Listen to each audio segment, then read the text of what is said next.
सध्या हिवाळा सुरू झाला आहे आणि हिवाळ्यात सगळ्यांनाच सर्दी खोकल्याचा त्रास होतो। तर सर्दी खोकला झाल्यावर आपण घरगुती उपाय घेऊन आलो आहेत।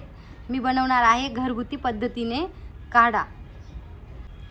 काढा बनवण्यासाठी साहित्य लागणार आहे आपल्याला लिंबाचे पानं, अद्रक, तुळशीचा पाला, गवती चहा, गूळ, पुदिनहाराचा पाला आणि 2 ग्लास पाणी।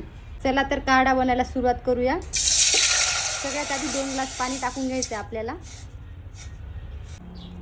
पाणी टाकल्यावर पाण्याला चांगली उकळी येऊ द्यायची आहे। उकळी येऊपर्यंत आपण थोडं अद्रक ठेचून घेऊया। पाण्याला उकळी आली आहे। तुळशीचा पाला, अद्रक, गवती चहा, पुदिनहारा आणि लिंबाचे पानं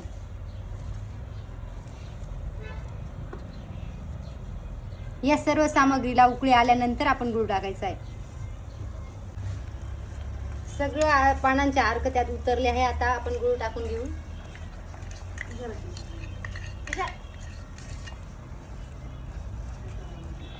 गूळ टाकून झाल्यावर साधारणतः 10 मिनिटं चांगलं उकळून घ्यायचं ही सगळी सामग्री आणि गार झाल्यावर मग प्यायची आहे।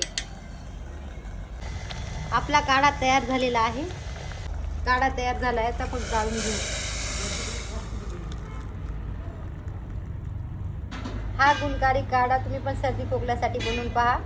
अशाच गुणकारी रेसिपींसाठी माझ्या चॅनलला लाईक करा आणि सबस्क्राईब करा।